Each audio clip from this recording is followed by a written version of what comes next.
I have indeed. I found the biggest of the big cats out here in Africa. We found our resident lion pride. So it took a bit of time to find them.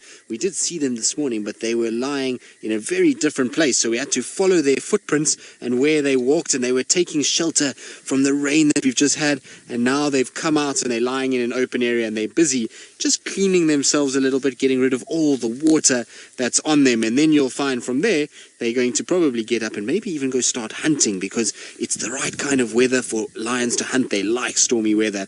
Now you can see that that female, she's got a very bad injury on her hip. Now that injury is healing very well, but it was much bigger than that. It was probably about 3 times larger than what it is now. So it's really healing well, and she's doing incredibly well to try and overcome that, because it's not easy to recover from an injury. And that's why lions are so lucky, is because even though she was very badly injured, she was luckily could rely on all of the other members of the pride, so she could use all the other females to try and help her get food. And the more she fed and the more she was able to get nutrients, the more she was able to survive and to be able to process and to deal with the infections and all kinds of other things that would have come her way. So it's very important that lions stick together. It helps them be able to survive, that's for sure. So very cool, and I'm so glad we found them. I thought we might not find them in time to show all of you. Now here come some of the cubs. There's even one of the little ones is coming, so you can see the smallest of the pride. There's only one of the small ones left. Unfortunately, there were 3 that were that size, but 2 of them disappeared, and so we've just got the one. And that little one is now about 4 to 5 months old. So it's getting bigger, and its siblings are a little bit larger. They're closer to 2 years. And you can see, because it's been raining, now it's time for play. So these guys have been sitting under a bush and they've been waiting for the rain to stop. But now that it's stopped, they're going to play a lot. And look at the little one. It's coming to say hello to Dad. It's saying, "How are you?" Look, it's having a little sniff. Now, generally the males don't really like the cubs, but this particular male, he doesn't mind the cubs at all. I've seen the cubs climbing on him, jumping on. There we go, look at that. How cool is that? That is very special. So the little one is having lots of fun with Dad, jumping all over his mane.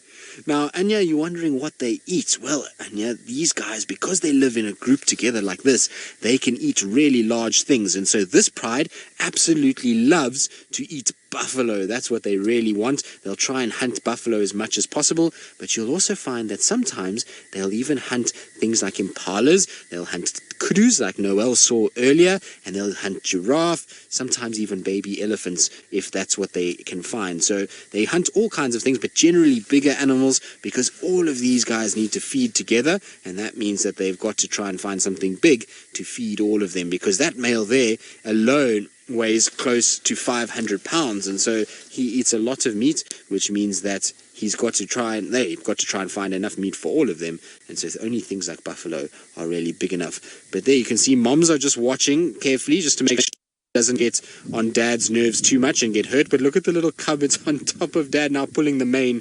This little cub's going to have to be careful. I'm sure Dad is not going to like that his mane is being pulled. It's like, imagine going to your dad if he has a beard and grabbing on his beard and pulling his beard. Not going to be very pleasant.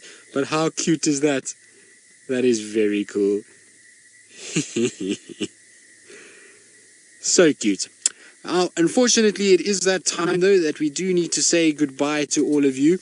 I hope that you have had an absolutely wonderful time with us on safari, and that you will have a great day further at school, and that you don't get too much homework, and that it is lots and lots of fun. But for now, we're going to carry on our safari, and we hope that we'll see you at some stage soon again.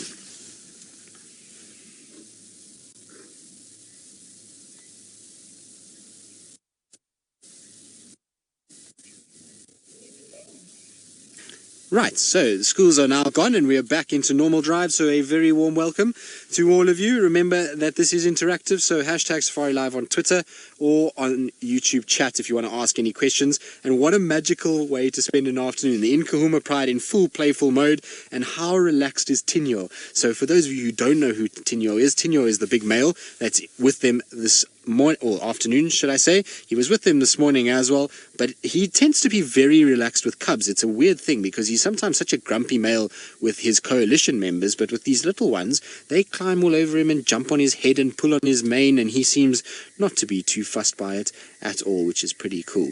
Now, there was another Birmingham male on Djuma this morning, and Suku, we did have him early in the morning. Some of you might have seen him on the dam cam. He then got up and walked straight south into Little Gowrie, and we lost him there. So he went that way. He was contact calling, but these guys didn't respond.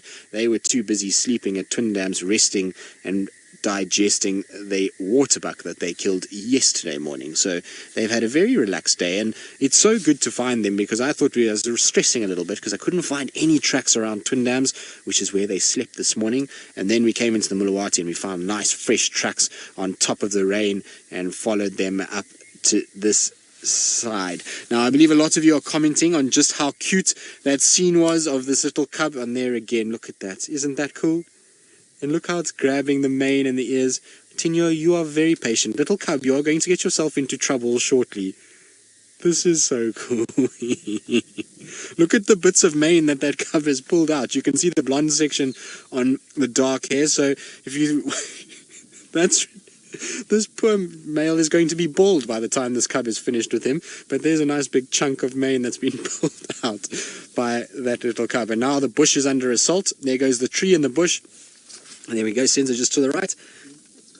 So look at the little one. It's busy attacking the tree now. It's decided, well, Dad's mane is pulling out too easy. I want something else that I can bite on. And so the tree is now suffering a vicious assault by this tiny little one. There you go. Leaves are falling off. It's all happening. This little one is causing absolute mass destruction at the moment. There you go. Dad's gone back to sleep again, which is cool. I think the little one's not going to be finished with Dad, though. Dad's going to get another round shortly. There we go. There we go. And up on top of the head. How cute is that?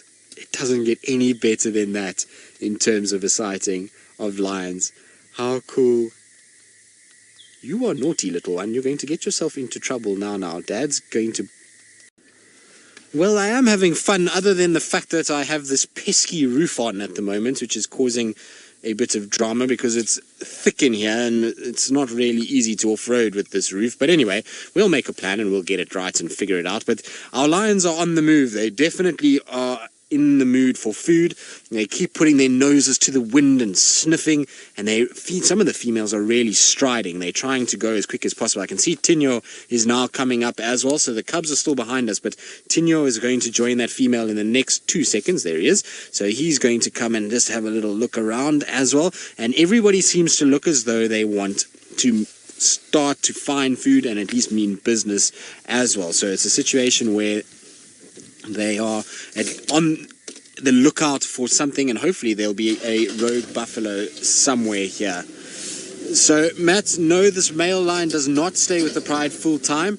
He does come into the Pride fairly regularly, but he doesn't stay full time. At the end of the day, he's got 3 other coalition members that also will hang around with this Pride from time to time and will kind of look after what goes on. But for the most part, you'll find that these males actually tend to spend a lot of time on their own, and they only really come into the Pride when there's 1, food, 2, if there's a mating opportunity. And we know that these lions were on a kill yesterday, and so maybe that's how he found them, is because he realized they were on a kill. And secondly, there is a 5th member in terms of the females that currently isn't here, so she's not seen at the moment. I don't know where she is or what she's been doing, but Amber Eyes female doesn't seem to be with the Pride, and so she might have been in an estrus cycle, which caused all of these males to try and come and find the Nkuhuma Pride, and now he's just stuck with them because there's been an opportunity for food, as well as the fact, well, I suppose he's just coming to check in with his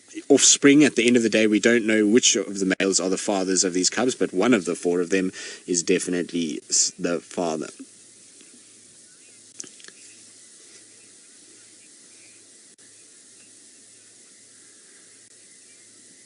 Mr. Killed, is that what you said, Nikki? I think something like that. You want to know if it's true that a male lion, when he's hungry, will just decide to eat his cubs because he's hungry. So no, that is an absolute myth, and it is false. That is not true at all. Male lions will kill cubs, but only when they are taking over a new territory and they are trying to bring the females back into estrus. What they don't want is, because a male lion's tenure as a dominant individual is so short, you'll have a situation where, a male will only probably be dominant for 3-4 years, maybe a little bit longer if he's lucky. But in that time, he's theoretically only going to have 2 to 3 sets of cubs with a single female. And so if he kills his cubs, he's ruining the chance of his bloodline going forward. And a male lion's pretty much singularly programmed to breed and to try and extend his bloodline. So him killing his own cubs to eat them because he's hungry is not very productive at all, and certainly is going to mean that they're going to get very, very well, they're actually not going to get anywhere at the end of the day. They'll just keep on eating their own cubs, because male lions do get hungry quite often. So it would be a silly system for that to happen, and certainly it doesn't happen. You find that even when he's hungry, he'd rather go and catch an impala than eat his own offspring. So, Nate, yes, this is the same male that climbed the tree the other day to get the leopard kill. Remember, we were saying that he was almost like he was trying to track down the Nkuhuma Pride, and so he obviously was successful during that part of the day, because the next morning is when James found him with the Nkuhuma Pride at Chitwa Dam when we were doing one of our rehearsals, and they had that waterbuck kill, and he's just then stuck with them since then. So it is the same individual, and he's looking as though he could do with another pilfered meal that he could find somewhere. Hopefully not Tundi's, because Tundi is up in this area, although we're quite far south from where Tundi is at the moment. So hopefully they cut a little bit more east. There are a few lurking Dugger boys around, so male buffalo that have been left behind by the herd that was here a few days ago. Well, we do indeed. So we've got the whole Nkuhuma Pride, but they're kind of slowly drifting past the front of us. So I'm just sitting here watching them as they go along. It's now the cubs that are coming past, and the little one is somewhere behind us and having the best time. It's literally playing with every single sibling. So now that it's yanked bits of dad's fur out, it's now trying to do the same with all the others too. Now they hopefully will come, because they're right at the back there. I can see the two of them. There's a young one of the young females, and this little cub that are busy playing at the back behind us here. So hopefully they'll come trotting along. I can see one of them is up and moving, so we'll just be patient and wait for them to come as the others start drifting off further away from us. It's going to be really difficult to follow them where they're going. They're going into a horrible thicket, and with the roof on, it's never really that easy, but we'll definitely try. We're going to see what we can do. And these two are having the best game. Let me just turn here, Sens, because I'm going to try and just get some sort of a view of these ones that are busy playing on this side. Oh, here they come anyway. So, there we go. Look at that dark sky in the background as well. That's very cool. So, Christina, you're asking, will other coalition members kill the cubs from a different male's, well, one of the other coalition members' cubs? So it has happened, yes. In so far with the Nkuhuma Pride and Six Pride and the Birminghams, it hasn't. So we haven't seen the Birminghams attacking the cubs, even if they potentially think that they're not. And that's probably because the females mated with all 4 of the males every single time. Most of these females, when they were in estrus, tried to mate with all of them. But I have seen it with the Majingalans and the Mapojos. Both of them have killed each other's cubs before. It does happen from time to time, and it's particularly when there's been a separation of the males and that particular male didn't mate with that female, then sometimes he will kill them in probably the thought that it's not his cubs or not their coalition cubs, because he wasn't part of that mating process. And so that's when you'll see a situation where cubs are killed by a coalition member. Come on, little one, you're right at the back. You need to catch up, otherwise you're going to get yourself into trouble. Look at that little belly. You can see that this little one definitely got the lion's share of the meal and is still digesting. And that's what happens when you can supplement a waterbuck with a bit of milk, unlike all of the others that are still, that have been weaned off milk. They're no longer on milk at the moment. Right. Now I've got to try and turn around and reverse without actually... Now, I'm going to try and just reposition and try and get myself into a better spot, but apparently we're going to send you... I am indeed, Noel, and it's proving to be quite a difficult task they're going through very dense, very thick bush at the moment, and that's what's making it a little hard to keep up. But I'm intrigued by Noelle saying she can hear lions in the distance, because I can tell you now that our Nkuhuma Pride and our male lion have not uttered a single peep, and there has been no vocalization from them at all. So I wonder who has been calling, because maybe there is another male lion around. I did have tracks this morning when we followed Nsuku south, when we then found that male leopard Hukamuri at Treehouse Dam. We had tracks for another male coming north. So I wonder if there's not a third Birmingham around. So we had the two, and then this is the third. Oh, they're all drinking. Now I've got to try and get into here so that we can see them drinking. I don't know if we're going to be able to. Try and get you. There we go. That's probably the best view we're going to get for now, unless I can get around. But I don't know if we'll get around in time, so let's just rather use this. Now I apologize about poles and all kinds of other things because, well, we do have the roof on, as I mentioned. It's a pity it's not so open on the other side, because it would have been so nice to have the whole Pride kind of lined up around a little water source. It would have been very cool to see. It looks like they might start to kind of settle a little bit, although I see a number of the females still walking away. So we're still going to be here for a few minutes, and then off they go again. There goes the little one, still bounding, full of energy. It's run and jump on just about everybody and is playing. There we go. See, again, hello little one. So I suppose that's what it's like when you've got older siblings and you're the only one. You're a bit of the kind of naughty child, and you just run around all over the place causing havoc with all the other ones. So Amy, you're wondering, with the little one being damp, will it affect its health? So no, shouldn't really affect its health too much. It's getting nice nutrient-rich milk from its mother. It's feeding. It's got the protection of everybody, so it should actually be okay. The good thing also is that it's going to prevent this little one from getting mange, because when they've got damp fur like that, the mites that cause mange don't populate very well in wet weather, and so you have a situation where they're able to actually kind of stay actually healthier in the wet than they are in very dry conditions. Now, I'm not sure if, is that Amber Eyes that's here? Yes, hello girl. Long time no see. Where have you been and what have you been up to?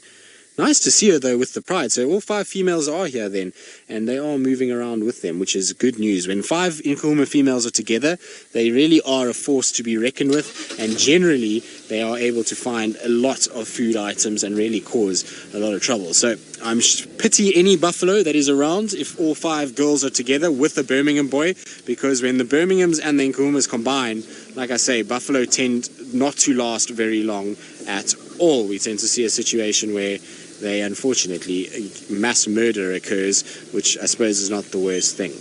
Right, now let's sit here.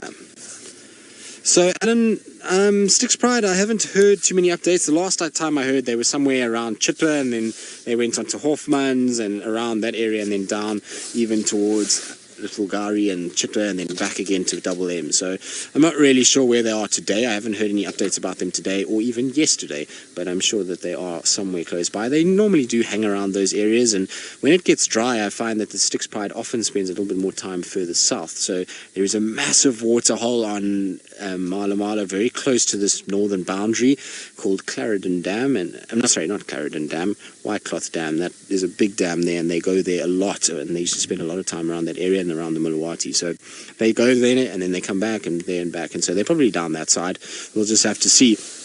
I'm sure they'll come back though as well, and apparently they're looking good from what I've heard. You know, the adult females are a little older, but the cubs apparently are all looking quite fine.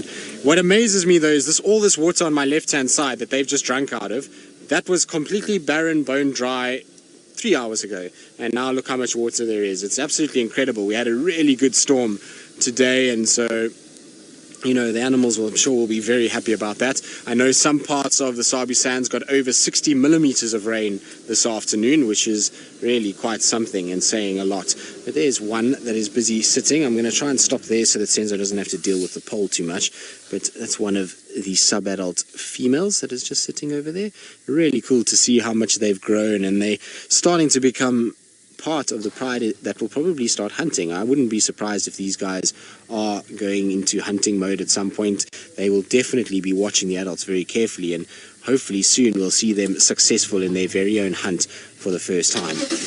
Right, now I'm going to try and reposition. Taxes in front of me on this side. I think I'm going to try and just cross over this side and go around and get the rest of the pride on the other side there. That's what I'm going to do. And so while I do that, let's send you back across to James, who's bugging around. Well, it is a nice image because the entire pride has just slowed right down now and has decided to take a rather good nap. It also feels like there might be a bit more rain on the way. There's a bit of a wind that's just kicked up. There's a few sort of rumbles of thunder in the distance, and so maybe we're in for another storm, and that's why the pride has just gone down for a bit. Is interesting. I thought they were definitely going to go and try and hunt. They were moving with purpose. They were looking around, and then all of a sudden they got to these mud wallows, had a drink, and now everybody's flopped back down again and is taking it very easy. Hopefully, though, like I say, there will be some random buffalo somewhere here, because this is pretty much where those buffalo walked when they left Chitwa and came back through Djuma. And so you never know, maybe there's a bull somewhere here and these guys come across it and they will take us on a bit of a hunt. But for now, it's going to be just about getting everyone clean, making sure they get all the water that they've collected from walking through this wet grass, get that all off the coat, get any bits of loose fur, as well as any ticks that they maybe have picked up as they were going. So, Alex, I'm sure, I mean, I've never heard of lions getting things like bilharzia or anything like that from drinking dirty water, but I'm sure they can pick up contaminants from dirty water, so you might find a situation where, you know, they'll be able to, I know that they definitely get poisoned through water, but I've never heard of them really getting any sickness from drinking dirty water, other than when it's incredibly dry and there's a lot of hippos in one water source. What happens then is you get these algal blooms of blue-green algae, and those blooms can toxify the water, and therefore when animals drink, not only lions, but things like zebras and elephants and all kinds of other things drink that water, it can poison them. So it does happen, but parasite-wise, not as far as I know. You probably find I suppose there might be some worms that they might get or some sort of things, but it doesn't affect their overall condition, and they certainly don't seem to be, they don't suffer in any way from drinking any of these puddles of water that we see. And the water that they've drunk right now is about as clean as it can get. It just fell from the sky a few minutes ago, and so this water has not even been mud wallowed in, it hasn't been urinated in, it hasn't been defecated in, and so drinking kind of out of these is not so bad. But even in the driest times when they drink out of twin dams or you know, Treehouse Dam or even Chitwa Dam, which is filled with hippos, generally they're absolutely fine. I'm not sure if they pick up any parasites, but it doesn't affect them in any way. James, it seems as though you're having lots of fun playing with insects, and I actually have got an insect on my shoe, and I'm going to try and show all of you. Don't jump away now, because that was a lot of effort to try and get my shoe up there and to try and get it sitting. Now you can see, look, there is a little instar of a locust of some sort, or not a locust actually, this looks like a little grasshopper that is sitting on the tip of my shoe. It's a tiny little thing, bright green, and it's been jumping all over the place. It was on my face, then it went down onto my arm, and then down eventually onto my shoe. But look at that little guy, how cool is that? So you can see the big eyes, short little antenna, a whole bunch of legs that come off, and especially those big powerful jumping legs. Now we're about to get interrupted by a big bull elephant as well. It's all happening all of a sudden. We've got little grasshoppers coming and a big bull ellie as well. That's hopefully going to come round on our left hand side and then towards the pride of lions. So I'm going to put my shoe down because no one wants to see my shoe for much longer, especially because my shoe is very dirty after the rain. It's got a whole bunch of mud and dust all over it, and our little grasshopper has now jumped off and is on the grass, which is very good news. Now you can see the lions are kind of watching around. They probably know that a big elephant bull like that, there's no real room for them to tangle with it, and so better to get up and start walking. And as soon as you see the adults start getting up, you'll find the rest of the pride will follow, and particularly the older females, which is one of the two that have gotten up that side. So it's the one with the hole in her head and her blind eye is one of them that's gone, and the other older female is also there as well.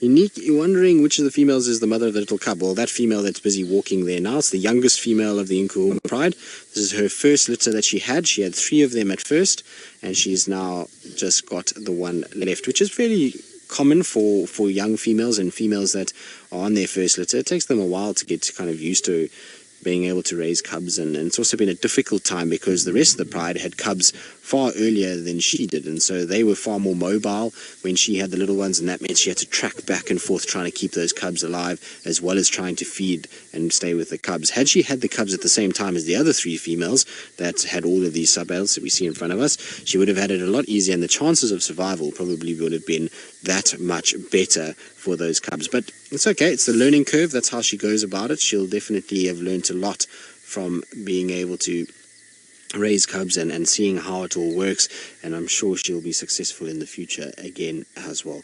Very, very cool to see her though with them, and the fact that she's a first-time mom is always very special.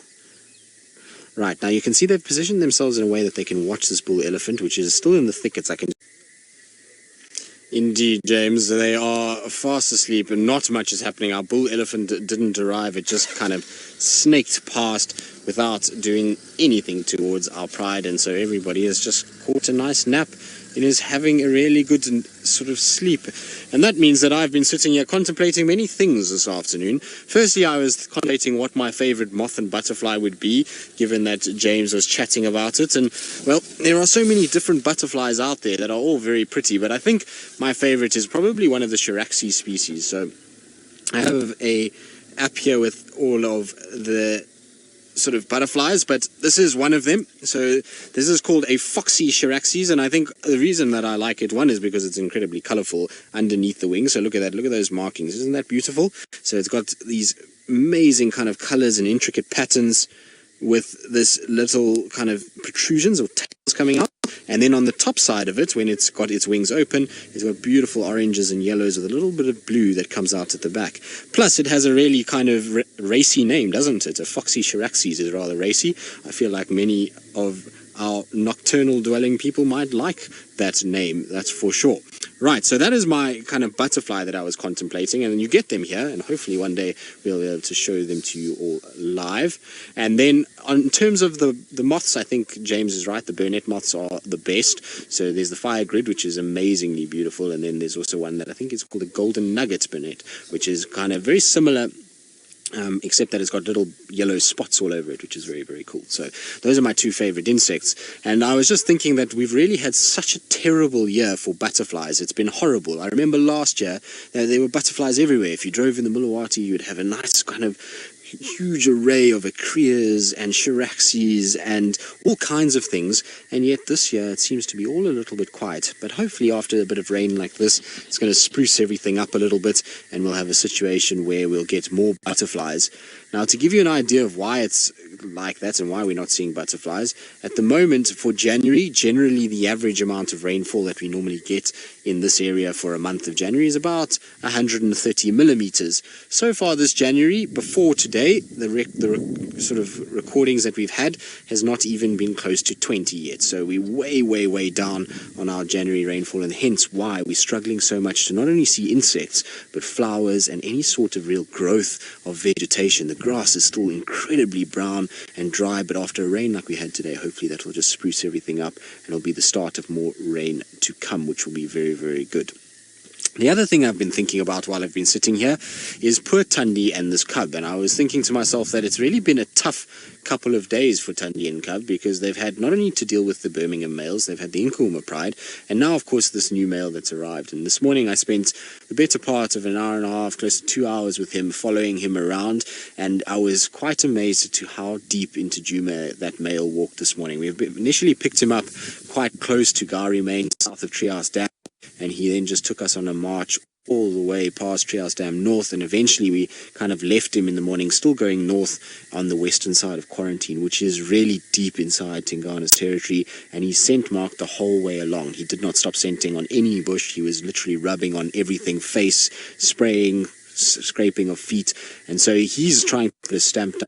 He won't claim this for himself, which is not great, because obviously Tundi and cub is then in danger, and so Tingana, wherever he may be, needs to now start to step up to the plate and needs to come in quickly and sort this out, because otherwise we're going to have a situation where this male is going to come in, and it's not going to be ideal for our leopard dynamics, that's for sure, because the relationship that Hosana has with Tingana and the fact that Tundi and cub, as well as even Tumba, are all going to be jeopardized by a new male, because he's not going to stand for Hosana. I can tell you that right now. Hosana is not actually that much smaller than this male, although this male is far more intimidating than what Hasana is because by virtue of the fact that he's scarred up and he looks like he means a lot more business than what Hasana does. He's going to probably not tolerate Hasana or Tumba in this area like Tingana currently does at the moment. And of course then, like I say, Shadow and Thandi, both of them might have the problem of trying to keep their cubs safe, and it's going to mean a movement of Thandi and cub a lot more than what we've been seeing. And she certainly is not going to use that center part of Djuma if there's a new male trapting and traipsing around all over the central parts. She's going to try and probably pull it more east towards where Tingana might be, or hopefully even towards kind of where Quarantine is, as a sort of safety blanket. We don't know if she mated with Quarantine, but I surmise that she'll feel more comfortable going east back to her older territory than she will be hanging around to the west where this new male is walking around. So it's not an ideal situation, and hopefully it was just a once-off thing that he was following a female through here. You never know, maybe Ingrid Dam or Shadidu female, she's known by two names, and she has been around. Maybe she walked through and that's why he's here, is he's following her and just trying to find where she's gone, and hopefully she drags him back to the west again and everything settles down. That's for sure. But he's certainly making his intentions known, and he certainly is trying to get into this area. And if Tingana does not respond soon, he's going to make more and more inroads. And I feel like if he discovers the Mulawati, then it's going to be very difficult to remove him, because the Mulawati is prime leopard habitat. As we know, we've seen Shadow, Thandi, Karula, Mvula, Tingana all being sucked in along that Mulawati area, because in the winter it's such a great place, not only for food and for shade and shelter, but also obviously there's a lot of water points along the Mulawati section. So it's going to be a really interesting kind of development over the next few months. I also see there's a vulture that's landed while I've been talking all of this. It's got nothing to do with the lions that I'm sitting with, but like I say, when they're sleeping, you start to wonder and your mind starts to go to all kinds of very different things, and you think about all the stuff that you've kind of been seeing over the last little bit. But there our vulture sits. It's just kind of grooming itself, probably all damp and soggy after that storm that we had earlier, and so it's now will just sit and try and dry itself off. Well, Noel, they slowly but surely kind of getting up every now and then and moving and drifting a little bit, but not really much movement as yet. And I'm sorry, I can't help you with your phantom lions either, because I've been sitting here very, very still. I'm all by myself, and we've been sitting quite quietly, and I haven't heard a single roar from another lion, and neither have the Nkuhuma Pride, because generally when a lion roars, you'll find all the rest will pop their heads up and kind of stare in that direction. And Tinyo has not moved at all, and none of the others have really looked and sort of gotten any sort of a fright of lions calling or any sort of paid any attention. So they must be further to our west, much further than what we can hear. Maybe they are closer towards Sydney's Dam or somewhere in that area, I'm not sure. But James and Noel hopefully will hear them once more and pinpoint exactly where it's coming from. But what I think is going to happen is the Nkuhuma Pride are waiting for the cover of night, because it's going to be a very dark evening, and it's going to be a situation where they're going to have perfect conditions to hunt. Stormy weather, dark, perfect for them, particularly because it's full moon period, and they would have not seen a full moon. Well, they would have had a very difficult time had the full moon been out. Now, Joy, you want to know if the eclipse can cause lions to roar? Well, no, I've never seen it happen, and I don't know. Maybe it does, but in my time I have not seen lions roaring due to an eclipse. It's just, it doesn't get that dark, and there's a lot of other factors that trigger lions to roar other than just darkness. It's sort of time of the day and all kinds of other things. But yep, they are up and moving, which is great news. Let's see where they're going to go. How long we're going to have them for, I'm not quite sure, because at the end of the day, it is starting to get quite thick when we cross out of this section, so it's going to be a nice open clearing to start, and then it's going to get quite thick. Hello, Tinyo. Are you waking up now? Oh, it's the first I've seen you move in an hour. So he's just decided to start waking up. I suppose he did perform daddy duty and played with the kids for a bit, so he earned a bit of a rest. But there's a nice big yawn. Look at those teeth. Isn't that incredible? They are absolutely massive. So you can see very clearly that Tinyo does have a broken right canine, bottom canine, which will not grow back. It is the way it is. It's unfortunately probably broken in either fighting or when he's been feeding off a carcass, something like a buffalo, as he's bitten down on a bone. It's just caused that sort of tooth to break. It is quite common to see in lions, and in fact I think in the Birminghams, if I'm not mistaken, 3 of them now out of the 4 have got broken canines in some way. So it's not just him, he's not alone in the coalition. They all seem to be having some sort of damage to their teeth. Right, now let's catch up with the females before they start walking off, because Tinyo, well, he's still being a little lazy, and I want to see where the females go, because even if we can't follow them, it will give us a really good idea of where to start tomorrow morning and where we should start kind of paying or focusing our attention. What I'm hoping for is that they don't go straight north, because if they cut straight north, they're going to bump straight into where Noel had Tundi's cub this morning. And so I'm hoping that if they do go that way, Tundi's already moved it and it's come more back towards the central parts, and that Hukamuri male is left, and she's got to play this kind of chess game at the moment. And I hope that she actually hasn't taken the cub into Torchwood, because that won't be ideal at all. Now it seems as though the rest of the lionesses have now stopped again. They're all here in front, and I'll just get round to where they are. Hopefully we'll get a nice view of them. There's two of them walking there.